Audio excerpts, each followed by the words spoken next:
Hello friends. आज हम आए हैं थर्मल इंजीनियरिंग में। हमारे पास जो नेक्स्ट टॉपिक है वो है characteristic gas equation. Characteristic gas equation के बारे में हम इसमें समझेंगे और इसका हम न्यूमेरिकल भी करेंगे सॉल्व। इसके बेस के आधार पे आपको किस टाइप से न्यूमेरिकल करना है। तो जो कैरेक्टरिस्टिक इक्वेशन होती है गैस की, वो होती है PV equal to M R T. ये जो इक्वेशन लिखी हुई है ये होती है कैरेक्टरिस्टिक गैस इक्वेशन। इसके पहले हमने जो न्यूमेरिकल कराया था वो कराया था जनरल गैस इक्वेशन के बेस पे, जो कि पीवी अपॉन टी के फॉर्म में होता है। उसके आधार पर मैंने न्यूमेरिकल भी कराया है, वो आप पिछले वीडियो में जाकर देख सकते हैं। ये जो हमारे पास है ये है कैरेक्टरिस्टिक गैस इक्वेशन। उसके बाद सेकंड स्टेज में जो हमारे पास कंडीशन आती है कैरेक्टरिस्टिक गैस इक्वेशन आती है।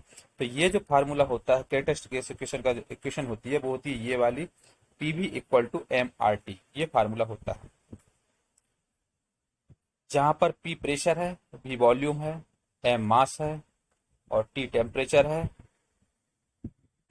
जो कैरेक्टरिस्टिक गैस इक्वेशन होती है वो ये होती है PV equal to M R T, जहां पर पी प्रेशर है, वी वॉल्यूम है, एम मास है और आर है कैरेक्टरिस्टिक गैस कांस्टेंट और टी है टेम्परेचर। तो आपको ये जो इक्वेशन है ये होती है characteristic gas equation. Character gas equation हो जाते हैं PV equal to M R T. अब इसके बेस के जो न्यूमेरिकल आते हैं वो किस टाइप से आते हैं, इसको हम सॉल्व करेंगे कैरेक्टरिस्टिक गैस इक्वेशन के फॉर्म में। ये फार्मूला है PV equal to M R T के फॉर्म में। अब इसको समझने के लिए हम क्या करेंगे, सबसे पहले इस न्यूमेरिकल को देखेंगे। ये न्यूमेरिकल है कैरेक्टरिस्टिक गैस कांस्टेंट के बेस पर। तो इसमें हमारे पास जो दिया है वो है क्वेश्चन, आप vessel of capacity 3 metre base to cube contains air at a pressure of 1.5 bar and a temperature of 25 degree centigrade.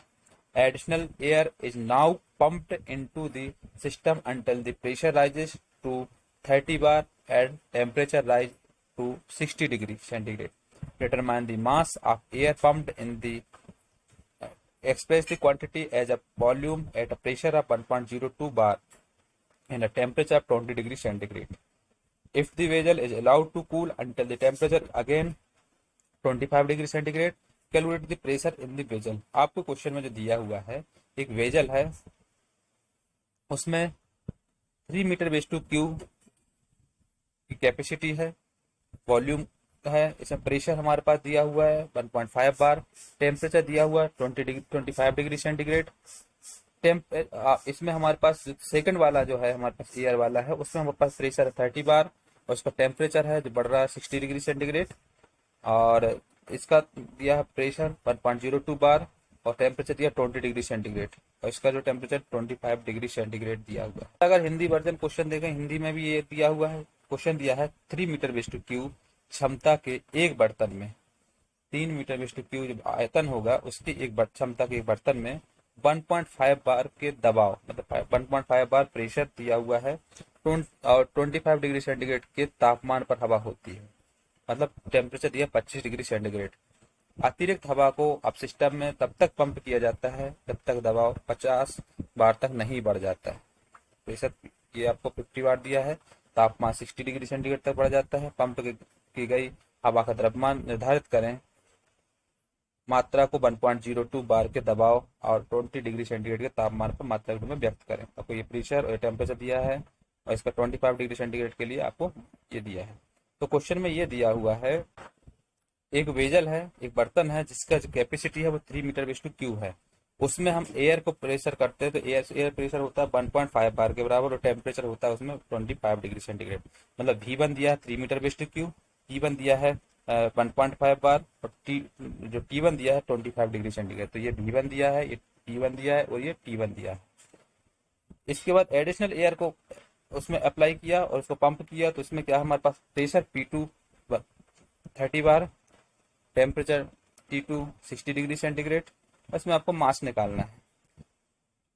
इसमें हमारे पास थर्ड के लिए दिया हुआ है 1.02 बार और टेम्परेचर 20 डिग्री सेंटीग्रेड। इस टाइप से 25 डिग्री सेंटीग्रेड पे आ जाता है। क्या करते हैं, इसको न्यूमेरिकल को गिवन में लिखते हैं। तो गिवन में हमारे पास जो क्वेश्चन पहला दिया था V1 इक्वल टू दिया था 3 metre base to cube, P1 दिया था 1.5 बार, मतलब इसको न्यूटन पर मीटर स्क्वायर में चेंज करें तो हो जाएगा 0.15 10⁻⁶ न्यूटन पर मीटर स्क्वायर। तो 1 bar equal to 10⁵ newton per metre square होता है, तो चेंज करेंगे तो 0.15 × 10⁻⁶ न्यूटन पर मीटर स्क्वायर हो जाएगा। T1 हमारे पास दिया था 25 डिग्री सेंटीग्रेड, तो इसको केल्विन में चेंज करेंगे तो क्या हो जाएगा 25 प्लस 273 तो हो जाएगा 298 केल्विन, केल्विन में चेंज हो जाएगा। P2 दिया था हमारे पास, सेकंड प्रेशर दिया था, वो दिया था 30 बार जो कि 3 × 10⁶ न्यूटन पर मीटर स्क्वायर में लिख सकते हैं। T2 दिया था 60 डिग्री सेंटीग्रेड, तो हम उसको केल्विन में चेंज करें तो 60 प्लस 273 मतलब 333 केल्विन हो जाएगा। इसी टाइप से P3 थर्ड वाला प्रेशर जो दिया है 1.02 बार, इसको चेंज किया तो 0.102 10⁶ न्यूटन पर मीटर स्क्वायर हो गया। T3 हमारे पास दिया 20 डिग्री सेंटीग्रेड, तो हो जाएगा 20 प्लस 273 और 293 केल्विन। अब इसमें हम क्वेश्चन को देखें, न्यूमेरिकल क्वेश्चन है, उसमें आपको 3 कंडीशन में दिया है। V1 3 metre base to cube, P1 1.5 bar और T1 दिया है 25 degree centigrade. Same to same P2 30 bar, T2 60 degree centigrade. Third condition में P3 1.02 बार और T3 20 डिग्री सेंटीग्रेड। इस टाइप से आपको दिया हुआ है। तो इसको गिवन लिखने के बाद हमारे पास V1 = 3 metre base to cube, P1 = 1.5 bar, तो इसको चेंज किया 0.15 10⁶ न्यूटन पर मीटर स्क्वायर, बार से न्यूटन पर मीटर स्क्वायर में चेंज किया। T1 25 डिग्री सेंटीग्रेड, तो केल्विन में चेंज किया तो 25 प्लस 273 तो 293 केल्विन। और P2 दिया है 30 बार, तो 3 × 10⁶ न्यूटन पर मीटर स्क्वायर। तो T2 दिया 60 डिग्री सेंटीग्रेड, तो 60 प्लस 273 मतलब 333 केल्विन। और P3 दिया हमारे पास 1.02 बार, तो इसको चेंज किया 1.0102 × 10⁶ न्यूटन पर मीटर स्क्वायर हो गया। T3 दिया है 20 डिग्री सेंटीग्रेड, तो होगा 20 प्लस 273 मतलब 293 केल्विन।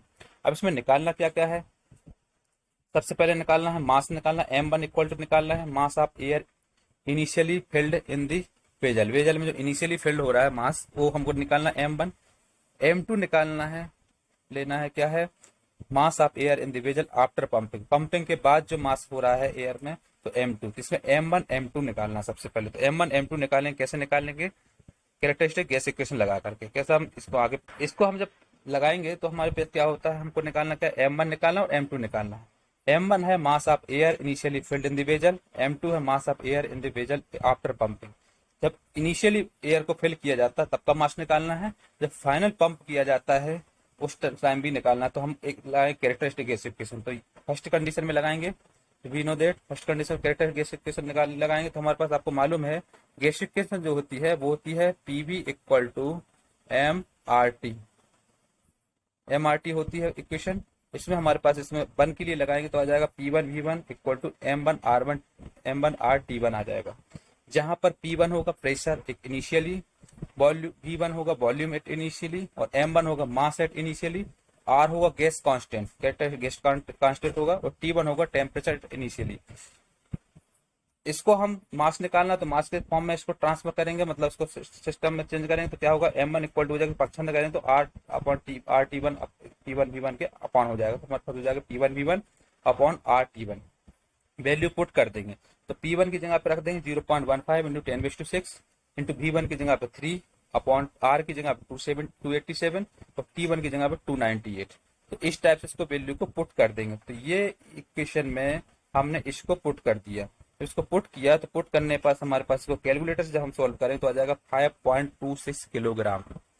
जहां पर हम R कैरेक्टरिस्टिक गैस कांस्टेंट जो लेते हैं वो लेते हैं एयर के लिए 287 जूल पर किलोग्राम केल्विन। इसकी यूनिट जो होती है कैरेक्टरिस्टिक गैस कांस्टेंट की वो होती है जूल पर किलोग्राम केल्विन होती है। और एयर के लिए इसको लिया जाता है, इसको याद करना पड़ेगा 287। एयर के लिए जो कैरेक्टरिस्टिक गैस कांस्टेंट लेते हैं वो 287 लेते हैं, तो यहाँ पर 287 रख दिया। तो M1 = P1 V1 / RT1, P1 की वैल्यू 0.15 10⁶ इंटू V1 की जगह पे 3 अपॉन R की जगह 287 इंटू T1 की जगह 298। सॉल्व किया तो आ गया 5.26 किलोग्राम। तो मास आ गया हमारे पास इनिशियली 5.26 किलोग्राम। अब हम क्या करेंगे, अब हम इसमें सेकंड के लिए करेंगे, सिमिलरली सेकंड के लिए करेंगे आफ्टर पंपिंग के लिए। तो आफ्टर पंपिंग के लिए करेंगे तो अगर P2V2 = हो जाएगा M2 RT2। इसी टाइप से इसमें P2 जो होगा आफ्टर पंपिंग का प्रेशर, V2 जो होगा आफ्टर पंपिंग का वॉल्यूम और M2 आफ्टर पंपिंग का मास और R कैरेक्टरिस्टिक गैस कांस्टेंट और T2 जो होगा आफ्टर पंपिंग का टेम्परेचर। अब इसमें क्या होगा आपको मालूम है V2 इक्वल टू V1 होता है। जो V2 था हमारे पास, V1 था, V1 के बराबर V2 भी होगा टेम्परेचर तो विद वॉल्यूम। तो आपके पास ये दिया है। तो अब इस बार हम इसको ट्रांसफर करेंगे तो हमारे पास M2 निकालना, तो M2 इक्वल टू हो जाएगा P2 V2 upon RT2। Value put कर देंगे। P2 को जगह पर रख देंगे हम 3 इंटू 10⁶। P2 हमारे पास क्वेश्चन में दिया था, क्वेश्चन में लिखा हुआ गिवन में। और V2 जो है हमारे पास आ जाएगा कितना, 3 अपॉन R 287 इंटू T2 है 333। तो इसको सॉल्व करेंगे तो हमारे पास कैलकुलेटर सॉल्व करने पर जाएगा 94.17 किलोग्राम। तो ये M2 आ गया। तो दोनों का मास निकाल लिया सबसे पहले। तो मास हमारे पास M1 निकालना था, तो M1 आ गया हमारे पास 5.26 किलोग्राम। M2 निकालना तो हो गया M2 इक्वल टू 94.17 किलोग्राम। तो ये मास निकल आएगा इनिशियली फिल्ड वेजल में, जब इनिशियली फिल्ड कर रहे तो एयर को, उसका मास, और जब फाइनल पंपिंग कर रहे हैं तो उसके पास मास जो M2 है वो 94.17 किलोग्राम आ गए कैरेक्टर गैस इक्वेशन के द्वारा। अब इसमें हम क्या करेंगे, आगे हमारे पास जो प्रोसेस रहेगी वो रहेगी mass of air pump. Air pump का जो मास निकालेंगे वो आएगा, आ जाएगा, दोनों का डिफरेंस निकालना पड़ेगा। मतलब M equal to M2 minus M1, बड़े में छोटे को माइनस कर देंगे तो M2 हमारे पास 94.17 निकला था, माइनस M1 निकला था 5.26। तो 94.17 माइनस 5.26 इसको हो जाएगा 88.91 किलोग्राम, 88.91 किलोग्राम। तो मास जो आया इसका, मास कितना आ गया हमारे पास, 88.91 किलोग्राम केजी आ गया मास। इस टाइप से हमने इसका निकाले मास ऑफ एयर पंप। इसके बाद हम क्या करते हैं, इसमें वॉल्यूम निकालना है। तो हमारे पास ये है second heading, volume of air pump in 8 a pressure of 1.02 bar and temperature of 20 degree centigrade. हमको वॉल्यूम निकालना है एयर का जब हमारे पास प्रेशर दिया हो 1.02 बार और टेम्परेचर हो 20 डिग्री सेंटीग्रेड। तो इसमें हम क्या करेंगे, थर्ड कंडीशन में लेंगे तो V3 करेंगे। V1 V2 तो हमारे पास था पहले, V3 करेंगे तो आ जाएगा वॉल्यूम ऑफ एयर पंप्ड इन। तो आ जाएगा थर्ड कंडीशन जो हम कैरेक्टर गैस इक्वेशन लगाएंगे तो ये लगाएंगे P3 V3 equal to MRT3।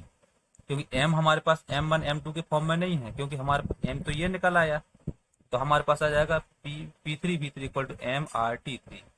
इसको V3 निकालना है तो V3 इक्वल टू क्या हो जाएगा, इसको P3 को नीचे चला जाएगा तो MRT3 अपॉन P3 ये हो इस फॉर्म में आ जाएगा। वैल्यू पुट कर देंगे। M हमारे पास ये दिया है 88.91, R आपको मालूम है एयर का कितना 287 लेते हैं, इंटू T3 हमारे पास होता है 293 केल्विन, पहले हम निकाल चुके हैं, गिवन में लिखा था। P3 हमारे पास 0.102 इंटू 10⁶ ये आ गया हमारे पास। को जब हम कैलकुलेटर सोल्व करेंगे, इसको जब पूरे कैलकुलेटर को सोल्व करेंगे तो हमारे पास आ जाएगा आंसर से ये वाला, क्या आ जाएगा, V3 की वैल्यू आ जाएगी 73.3 मीटर वेस्ट टू क्यूब।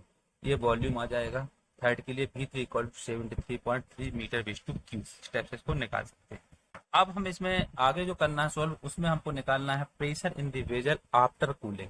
कूलिंग के बाद का प्रेशर क्या होगा वो निकालना। तो इसको हम नोट करेंगे P4 से।